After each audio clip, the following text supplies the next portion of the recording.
Welcome back to V4 motivational channel. ನಮಸ್ಕಾರ ಸ್ನೇಹಿತರೆ, ನೀವು ಹೇಗಿದ್ದರೂ ಜನ ಆಡಿಕೊಳ್ಳುತ್ತಾರೆ. ಆ ಮಾತನ್ನು ಲೆಕ್ಕಿಸದೆ ಮುಂದೆ ಸಾಗಿ. ಮುಂದೊಂದು ದಿನ ಆ ಜನರೇ ನಿಮಗೆ ಶರಣಾಗತಿಯಾಗುತ್ತಾರೆ. ಮನಸ್ಸೇ ಮಾನವ ಬಯಕೆಗಳ ಜನ್ಮಭೂಮಿ. ಬಯಕೆಗಳನ್ನು ಅಳಿಯದ ಹೊರತು ಮುಕ್ತಿ ಸಿಗಲಾರದು. ಪರಿಶುದ್ಧವಾದ ಮನಸ್ಸೇ ಯಶಸ್ವಿಗೆ ದಾರಿ. ಜೀವನದಲ್ಲಿ ಯಾರ್ಯಾರೋ ಏನೇನೋ ಮಾಡ್ತಾ ಇದ್ದಾರೆ, ಹೇಗೆ, ಯಾಕೆ ಇತ್ಯಾದಿ ಅನವಶ್ಯಕ ವಿವರಗಳಿಂದ ದೂರ ಇದ್ದಷ್ಟು ಒತ್ತಡ ಕಮ್ಮಿಯಾಗಿ ಜೀವನದಲ್ಲಿ ಸುಖ ಶಾಂತಿ ಹೆಚ್ಚುತ್ತದೆ. ನೀವು ಮಾಡುತ್ತಿರುವ ಕೆಲಸ ನಿಮ್ಮ ಅಂತರಂಗದ ಆನಂದಕ್ಕೆ ಕಾರಣವಾದರೆ ಸಾಕು. ಬೇರೆಯವರನ್ನು ತೃಪ್ತಿಪಡಿಸುತ್ತಾ ಕೂರುವ ಅಗತ್ಯವಿಲ್ಲ. ಗಾಳಿಗೆ ಪರ್ವತವನ್ನು ಅಲುಗಾಡಿಸುವುದು ಸಾಧ್ಯವಿಲ್ಲ. ಹಾಗೆಯೇ ಹೊಗಳಿಕೆ ಅಥವಾ ತೆಗಳಿಕೆಗೆ ವಿವೇಕವುಳ್ಳ ವ್ಯಕ್ತಿಯನ್ನು ವಿಚಲಿತಗೊಳಿಸುವುದು ಅಸಾಧ್ಯ. ಜೀವನದಲ್ಲಿ ಯಾರು ಎಷ್ಟೇ ಜಾಣರಿದ್ದರೂ ನಾಳೆಯ ದಿನ ಹೇಗಿರುತ್ತದೆ ಎಂಬುದನ್ನು ತಿಳಿಯಲಾರದ ದಡ್ಡರಾಗಿರುತ್ತಾರೆ. ಯಾವಾಗ ವ್ಯಕ್ತಿ ತನ್ನ ಮನಸ್ಸಿನಲ್ಲಿರುವ ಎಲ್ಲ ಆಸೆ ಆಕಾಂಕ್ಷೆಗಳನ್ನು ತ್ಯಜಿಸಿ ಬಿಡುವರೋ ಆತ ತನ್ನಲ್ಲಿಯೇ ಸಂತುಷ್ಟರಾಗಿ ಸ್ಥಿರಬುದ್ಧಿ ಉಳ್ಳವರೆಂದು ಕರೆಯಲ್ಪಡುತ್ತಾರೆ. ಯಶಸ್ವಿ ವ್ಯಕ್ತಿಗಳು ಇಂತಹ ಸ್ಥಿರತೆಯನ್ನು ಹೊಂದಿರುತ್ತಾರೆ. ದುಃಖ ಉಂಟಾದಾಗ ಉದ್ವೇಗಗೊಳ್ಳದೆ, ಸುಖದಲ್ಲಿ ಆಸೆ ಇಲ್ಲದ ಹಾಗೂ ಆಸಕ್ತಿ, ಭಯ ಮತ್ತು ಕೋಪವಿಲ್ಲದವರು ಸ್ಥಿರ ಬುದ್ಧಿವುಳ್ಳವರು ಎಂದು ಗುರುತಾಗಿರುತ್ತಾರೆ. ಸಾಧನೆಗೆ ಈ ಸಮಚಿತ್ತತೆ ಬಹಳ ಮುಖ್ಯ. ವೇದಗಳನ್ನು ಓದುವುದರಿಂದ ದೊಡ್ಡವರಾಗುವುದೇ ಇಲ್ಲ. ಜನರ ವೇದನೆಗಳನ್ನು ಅರಿತವರು ಮಾತ್ರ ಜೀವನದಲ್ಲಿ ದೊಡ್ಡವರಾಗುತ್ತಾರೆ. ಯಾರನ್ನು ಕೀಳಾಗಿ ನೋಡಬೇಡಿ. ನಾಳೆ ಅವರ ಮುಂದೆ ಕೈಕಟ್ಟಿ ನಿಲ್ಲುವ ಆ ಸಮಯ ನಿಮಗೂ ಬರಬಹುದು. ಜೀವನದಲ್ಲಿ ನೀವು ಏಕಾಗ್ರತೆ ಮತ್ತು ಸರಳತೆ ಇವುಗಳನ್ನು ಒಮ್ಮೆ ಅಳವಡಿಸಿಕೊಂಡರೆ ಸಾಕು, ಪರ್ವತಗಳನ್ನೇ ನೀವು ಅಲುಗಾಡಿಸಬಹುದು. ಸಮಯ ಗಾಯವನ್ನು ವಾಸಿ ಮಾಡುವುದಿಲ್ಲ, ಆದರೆ ಅದು ನೋವಿನೊಂದಿಗೆ ಹೇಗೆ ಬದುಕಬೇಕು ಎಂಬುದನ್ನು ಕಲಿಸಿಕೊಡುತ್ತದೆ. ನೋವನ್ನು ಬಹುಕಾಲ ಅನುಭವಿಸುವುದು ಕೂಡ ಒಂದು ಪಾಠವಿದ್ದಂತೆ. ಜೀವನದಲ್ಲಿ ನೀವು ಅಂದುಕೊಂಡಿದ್ದೆಲ್ಲವನ್ನು ಪಡೆಯುವುದು ಸಂತೋಷ ಅಲ್ಲ, ಆದರೆ ನೀವೇನೇ ಪಡೆದರೂ ಅದರಲ್ಲಿ ಸಂತೋಷ ಕಾಣುವುದು ನಿಜವಾದ ನೆಮ್ಮದಿ. ಇಂತಹ ಮನಸ್ಥಿತಿ ಬಳಸಿಕೊಂಡರೆ ನೀವೆಂದೂ ದುಃಖಿಗಳಾಗುವುದಿಲ್ಲ. ಜೀವನ ಒಳ್ಳೆಯದು ಕೆಟ್ಟದ್ದು ಎಲ್ಲವೂ ನಿಮ್ಮ ಚಿಂತನೆಯನ್ನು ಅವಲಂಬಿಸಿದೆ. ಶಾಲೆಯ ಗಂಟೆ ಬೆಳಗ್ಗೆ 8ಕ್ಕೆ ಕರ್ಕಶವಾಗಿ ಕೇಳಿದರೆ ಮಧ್ಯಾಹ್ನ 2 ಗಂಟೆಗೆ ಸೌಮ್ಯವಾಗಿ ಕೇಳಿಸುತ್ತದೆ. ನೀವು ಹೇಗೆ ಸ್ವೀಕರಿಸುತ್ತೀರಿ ಎಂಬುದರ ಮೇಲೆ ಎಲ್ಲವೂ ಅವಲಂಬಿಸಿರುತ್ತದೆ. ಜೀವನದಲ್ಲಿ ಎಲ್ಲಾ ಸವಾಲುಗಳನ್ನು ಸಮಸ್ಯೆ ಎಂದು ಭಾವಿಸಬಾರದು, ಆದರೆ ಪ್ರತಿ ಸಮಸ್ಯೆಯನ್ನು ಸವಾಲು ಎಂದು ಸ್ವೀಕರಿಸಬೇಕು. ಆಗ ಸವಾಲು ಮತ್ತು ಸಮಸ್ಯೆಯನ್ನು ನೋಡುವ ನಿಮ್ಮ ಮನೋಭಾವ ಬದಲಾಗುತ್ತದೆ. ಎಂತಹ ಸವಾಲುಗಳೇ ಬರಲಿ, ಅದನ್ನು ಪರಿಹರಿಸುವ ಮನೋಬಲ ಗಟ್ಟಿಯಾಗಿರಬೇಕು. ಯಾರಿಗಾದರೂ ಏನಾದರೂ ಕೊಡಬೇಕು ಅಂತ ನಿಮಗೆ ಅನಿಸಿದರೆ ಅವರಿಗೆ ಅದರ ಬೆಲೆ ಗೊತ್ತಿದ್ದರೆ ಮಾತ್ರ ಕೊಡಿ. ಅದನ್ನು ಉಳಿಸಿಕೊಳ್ಳುವ ರೀತಿ ಅವರಿಗೆ ಗೊತ್ತಿರಬೇಕು. ಇಲ್ಲವಾದರೆ ನೀವು ಕೊಟ್ಟ ವಸ್ತುವಿಗೆ ಬೆಲೆ ಇಲ್ಲವಾದೀತು.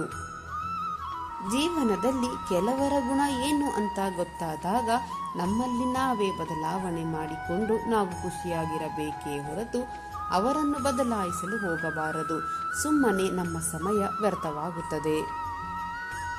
ಸಹನೆ ಎಂದರೆ ನಾವು ಬೇರೆಯವರಿಗಾಗಿ ಕಾಯುವ ಸಾಮರ್ಥ್ಯವಲ್ಲ, ಕಾಯುವಾಗ ಹೇಗೆ ವರ್ತಿಸುತ್ತೇವೆ ಎನ್ನುವುದರ ಮೇಲೆ ಸಹನೆಯನ್ನು ಅಳೆಯುತ್ತಾರೆ. ಬೇರೆಯವರಿಗೆ ಕಾಯುವಾಗ ಅವರಿಗೆ ಶಾಪ ಹಾಕಿದರೆ ಅದು ಸಹನೆಯಲ್ಲ, ಅದು ನಿಮ್ಮ ಅಸಹಾಯಕತೆ.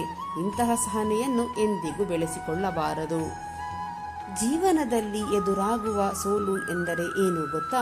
ಇನ್ನಷ್ಟು ಬುದ್ಧಿವಂತಿಕೆಯಿಂದ ಅದೇ ಕೆಲಸವನ್ನು ಮಾಡಲು ಸಿಗುವ ಮತ್ತೊಂದು ಸುವರ್ಣ ಅವಕಾಶ. ಹೀಗಾಗಿ ಸ್ನೇಹಿತರೆ, ಸೋತಾಗ ಬೇಸರ ಮಾಡಿಕೊಳ್ಳಬಾರದು. ನಮ್ಮ ಚಾಣಾಕ್ಷತನವನ್ನು ಉಪಯೋಗಿಸಿಕೊಳ್ಳಲು 2ನೇ ಅವಕಾಶ ದೊರೆಯುತ್ತಲ್ಲ ಎಂದು ಖುಷಿ ಪಡಬೇಕು. ಇದು ಎಲ್ಲರಿಗೂ ಸಿಗುವಂತಹದ್ದು ಅಲ್ಲ. ಸುಳ್ಳು ಸದಾ ಹಲವು ಸುಳ್ಳುಗಳ ಜೊತೆಗಿರಲು ಬಯಸುತ್ತದೆ, ಏಕೆಂದರೆ ಅದಕ್ಕೆ ಭಯ ಜಾಸ್ತಿ. ಸತ್ಯ ಸದಾ ಏಕಾಂಗಿಯಾಗಿಯೇ ಪ್ರಯಾಣಿಸುತ್ತದೆ, ಏಕೆಂದರೆ ಇದಕ್ಕೆ ಧೈರ್ಯ ಜಾಸ್ತಿ. ಇರಬೇಕಿಲ್ಲ ನಾವು ಅವರಿವರಂತೆ, ಇದ್ದರೆ ಸಾಕು ಯಾರಿಗೂ ಹೊರೆಯಾಗದಂತೆ. ಬೇಕಿಲ್ಲ ನಮಗೆ ಅವರು ಹಾಗಂತ ಈಗಂತ, ನಮ್ಮಷ್ಟಕ್ಕೆ ನಾವಿದ್ದರೆ ಇಲ್ಲ ಬೇರೆ ಯಾವ ಚಿಂತೆ. ಸುಖ ದುಃಖ ಏನಾದರೇನಂತೆ, ಬಂದದ್ದನ್ನು ಸ್ವೀಕರಿಸೋಣ ಬಂದಂತೆ. ಈ ಜೀವನ ತುಂಬಾ ವಿಚಿತ್ರವಾದದ್ದು. ಜೀವನದ ಪಯಣವು ವಿಚಿತ್ರವಾಗಿದೆ. ನಾವು ಏನೂ ಇಲ್ಲದೆ ಈ ಭೂಮಿಗೆ ಬರುತ್ತೇವೆ, ಎಲ್ಲದಕ್ಕೂ ನನ್ನದು ಎಂದು ಹೋರಾಡುತ್ತೇವೆ ಮತ್ತು ಕೊನೆಯಲ್ಲಿ ಎಲ್ಲವನ್ನು ಇಲ್ಲಿಯೇ ಬಿಟ್ಟು ಹೋಗುತ್ತೇವೆ. ಇಷ್ಟೇ ಜೀವನ. ಸ್ನೇಹಿತರೆ, ಕಣ್ಣಿನಿಂದ ನೋಡಿದ್ದು ಎಲ್ಲವೂ ಸತ್ಯವಾಗಿರುವುದಿಲ್ಲ, ಕಿವಿಯಿಂದ ಕೇಳಿದ್ದು ಎಲ್ಲವೂ ನಿಜವಾಗಿರುವುದಿಲ್ಲ. ಪರಿಸ್ಥಿತಿಗೆ ತಕ್ಕಂತೆ ಎಲ್ಲ ಬದಲಾಗುತ್ತಿರುತ್ತದೆ. ಇವತ್ತು ನೀನೇ ಎಲ್ಲ ಅನ್ನುವವರು ನಾಳೆ ನೀನು ಯಾರು ಎನ್ನುವ ಪರಿಸ್ಥಿತಿ ಬರಬಹುದು. ಅದಕ್ಕಾಗಿ ಯಾರನ್ನು ಅತಿಯಾಗಿ ನಂಬಬೇಡಿ, ನಂಬಿ ನೋವು ಅನುಭವಿಸಬೇಡಿ. ಯಾವುದು ನಮಗೆ ಸಾಧ್ಯವೋ ಅದನ್ನು ಮಾಡಲು ಶಕ್ತಿ ಬೇಕು, ಯಾವುದು ಅಸಾಧ್ಯವೋ ಅದನ್ನು ಮಾಡಲು ನಮಗೆ ನಂಬಿಕೆ ವಿಶ್ವಾಸ ಬೇಕು. ನಮ್ಮ ಶಕ್ತಿಯ ಬಗ್ಗೆ ನಂಬಿಕೆ ಇದ್ದರೆ ಜೀವನದಲ್ಲಿ ಅಸಾಧ್ಯವಾದದ್ದು ಯಾವುದೂ ಇಲ್ಲ. ಜೀವನದಲ್ಲಿ ಎಲ್ಲಿಯ ತನಕ ಎಲ್ಲವನ್ನು ಸಹಿಸಿ ಸುಮ್ಮನಿರುತ್ತೇವೆಯೋ ಅಲ್ಲಿಯ ತನಕ ನಾವು ಎಲ್ಲರಿಗೂ ಒಳ್ಳೆಯವರಾಗಿ ಇರುತ್ತೇವೆ.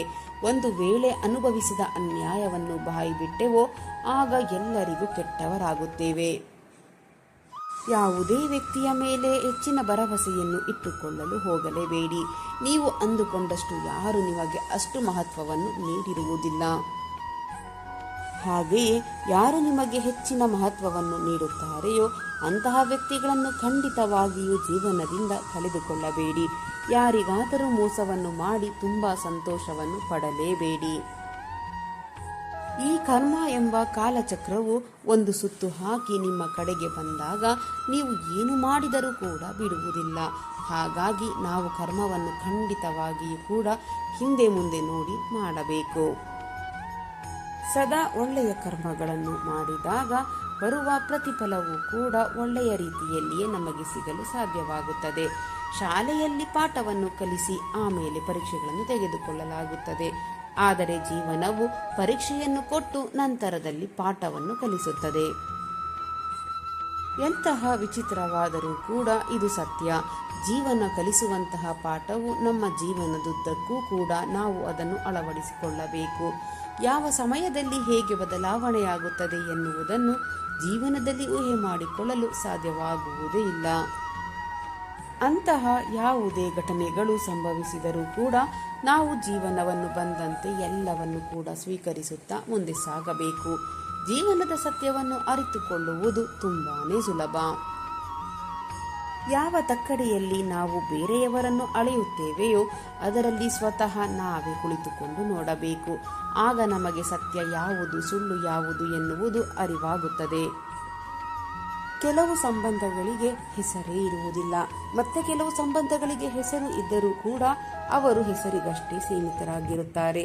ಅವರು ಯಾವುದೇ ಕಾರಣಕ್ಕೂ ಕೂಡ ನಮ್ಮ ಕಷ್ಟ ಕಾಲದಲ್ಲಿ ನಮ್ಮ ಸಹಾಯಕ್ಕೆ ಬರಲು ಸಾಧ್ಯವೇ ಇಲ್ಲ.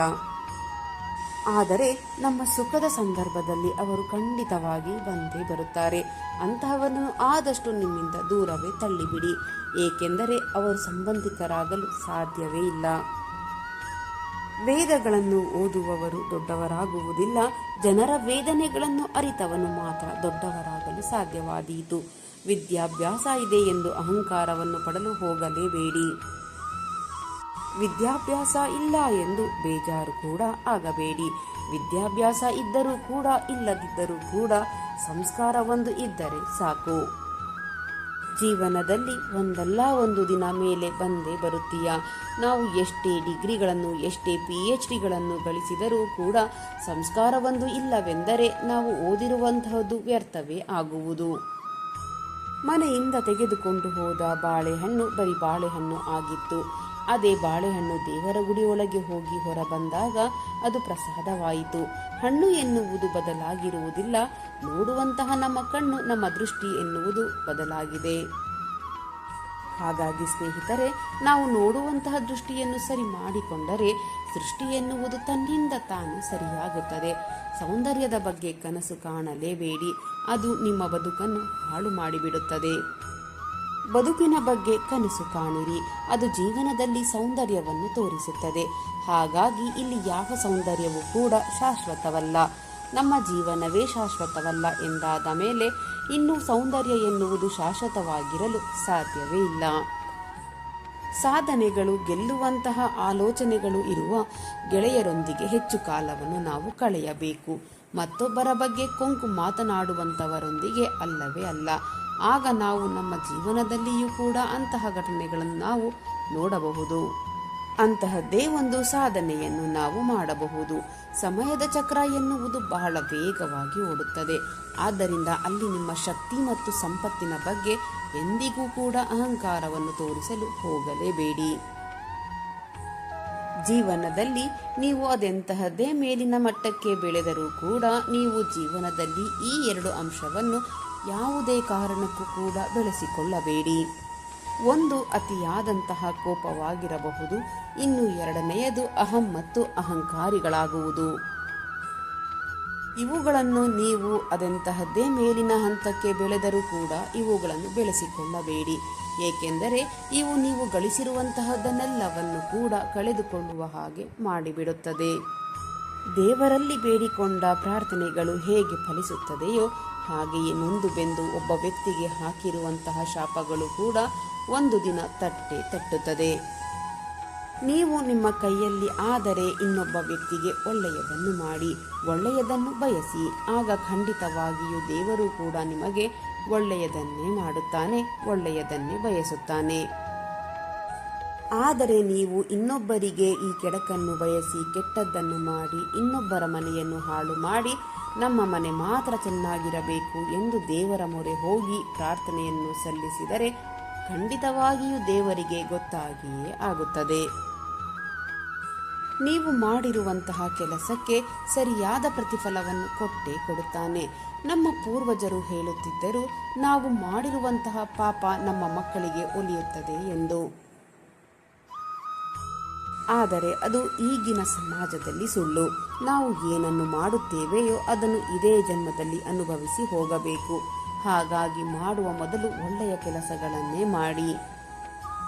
ನೀವು ಮುಂದೆ ಒಳ್ಳೆಯ ದಿನಗಳನ್ನು ಜೀವನದಲ್ಲಿ ನೋಡಬೇಕು ಎನ್ನುವುದಾದರೆ 100 ಕೆಟ್ಟ ದಿನಗಳನ್ನು ಈಗ ಎದುರಿಸಲೇಬೇಕು. ಈ ಎದುರಿಸುವಂತಹ ಗಟ್ಟಿತನವು ನಿಮ್ಮ ಜೀವನದಲ್ಲಿ ಮುಂದೆ ಯಶಸ್ಸಿನ ಕಡೆಗೆ ಕೊಂಡೊಯ್ಯುತ್ತದೆ ಎನ್ನುವುದನ್ನು ಮರೆಯಲೇಬೇಡಿ. ನಿಮ್ಮ ಜೀವನದಲ್ಲಿ ನಿಮಗೆ ಮೋಸವನ್ನು ಮಾಡಿದವರು ಚೆನ್ನಾಗಿದ್ದಾರೆ ಎಂದು ಕಣ್ಣೀರು ಹಾಕಬೇಡಿ. ಅವರು ತೋಡಿರುವಂತಹ ಹಳ್ಳಕ್ಕೆ ಅವರೇ ಒಂದು ದಿನ ಬಿದ್ದೇ ಬೀಳುತ್ತಾರೆ ಎನ್ನುವುದನ್ನು ಯಾವತ್ತೂ ಮರೆಯಬೇಡಿ. ಸ್ನೇಹಿತರೆ, ಇಂದಿನ ಈ ನನ್ನ ವಿಡಿಯೋ ನಿಮ್ಮ ಮನಸ್ಸಿಗೆ ಸ್ವಲ್ಪವಾದರೂ ಪ್ರೇರಣೆ ನೀಡಿದರೆ ವಿಡಿಯೋಗೆ ಒಂದು ಲೈಕ್ ಮಾಡಿ, ಶೇರ್ ಮಾಡಿ. ನಿಮ್ಮ ಅಭಿಪ್ರಾಯವನ್ನು ಕಮೆಂಟ್ ಬಾಕ್ಸ್ನಲ್ಲಿ ಹಂಚಿಕೊಳ್ಳಿ. ನನ್ನ ಪ್ರಯತ್ನ ನಿಮಗೆ ಇಷ್ಟವಾಗಿದ್ದರೆ ದಯವಿಟ್ಟು ಈಗಲೇ ನನ್ನ ಚಾನಲನ್ನು ಸಬ್ಸ್ಕ್ರೈಬ್ ಮಾಡಿಕೊಳ್ಳಿ. ಮತ್ತೆ ಮುಂದಿನ ವಿಡಿಯೋದಲ್ಲಿ ಇದೇ ರೀತಿಯ ಹೊಸ ಮೋಟಿವೇಶನಲ್ ಮಾಹಿತಿಯೊಂದಿಗೆ ಭೇಟಿಯಾಗೋಣ. ಅಲ್ಲಿಯವರೆಗೆ ಸಕಾರಾತ್ಮಕವಾಗಿ ಯೋಚಿಸಿ ಸಂತೋಷವಾಗಿ ಬಾಳಿರಿ. ಧನ್ಯವಾದಗಳು.